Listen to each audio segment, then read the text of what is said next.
హైదరాబాద్లో జరిగిన జైహింద్ సభలో సీఎం రేవంత్ రెడ్డి ప్రసంగంపై బీజేపీ ఎంపీ లక్ష్మణ్ తీవ్ర అభ్యంతరం వ్యక్తం చేశారు. రేవంత్ రెడ్డి ఇటీవల భారత సైన్యం సాధించిన విజయాన్ని తక్కువ చేస్తూ మాట్లాడడంపై ఆగ్రహం వ్యక్తం చేశారు. ప్రధాని మోడీ ట్రంప్ ఒత్తిడితో యుద్ధం ఆపేశారని అనడం ఆయన తెలివి తక్కువతనానికి నిదర్శనమన్నారు. దేశ భద్రతపై బీజేపీకి పట్టింపు లేదని, పీఓకేను తిరిగి తీసుకునే శక్తి బీజేపీకి లేదనడం సరికాదన్నారు. రేవంత్ వ్యాఖ్యలు భారత సైనికుల మనోధైర్యాన్ని దెబ్బతీస్తాయని, దేశాన్ని అవమానించేలా ఉన్నాయన్నారు. ముఖ్యమంత్రి రేవంత్ రెడ్డి గారి యొక్క వ్యాఖ్యలు బాధ్యత రహితమైనది, నిరాధారమైనటువంటి ఆరోపణలు.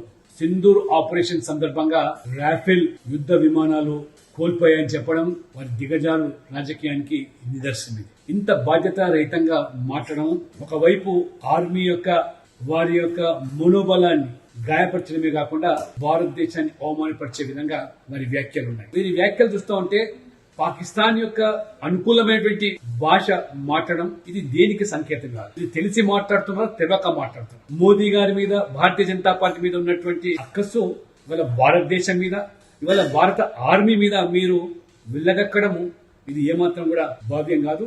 నరేంద్ర మోడీ గారు మొదటి నుంచి కూడా ఏ రకంగా ఉగ్రవాదాన్ని ఉక్కుపాదంతో అణచివేయడానికి, క్రాస్ బార్డర్ టెర్రరిజాన్ని కూడా ఏ రకంగా అంతం చేస్తున్నారో, ఊరిలో జరిగిన సంఘటన కానివ్వండి, పుల్వామాలో జరిగిన సంఘటన పట్ల ప్రతీకారంగా ఏ రకంగా మన ఆర్మీ సైనికులు ఉగ్ర శిబిరాలను ధ్వంసం చేశారో మొత్తం ప్రపంచం చూసింది. ఆపరేషన్ సింధూర్ పేరు మీద మన ఆర్మీ, మోదీ గారి ప్రభుత్వం ఏ రకంగా భారత ప్రజల మనోబలాన్ని ప్రదర్శించే రీతిలో ఉగ్రవాద శిబిరాలన్నీ కూడా పూర్తిగా ధ్వంసం చేసి, పాకిస్తాన్ లో ఏ బేస్లన్నీ కూడా పూర్తిగా ధ్వంసం చేసి భారతదేశం యొక్క శక్తిని ప్రపంచానికి చాటి చెప్తే అన్ని దేశాలు కూడా ఇవాళ అబ్బరిపడిపోతున్నాయి, ఆశ్చర్యం వ్యక్తం చేస్తున్నాయి. ఇటువంటి సందర్భంలో కేవలం ఈ రకమైన రాజకీయపరమైన వ్యాఖ్యలు చేసి మన భారత సైన్యం యొక్క మనోబలాన్ని, నరేంద్ర మోడీ గారి మీద ఉన్నటువంటి ద్వేషాన్ని ప్రదర్శించడం ఏమాత్రం భావ్యం కాదని భారతీయ జనతా పార్టీ తీవ్రంగా ఖండిస్తున్నాం.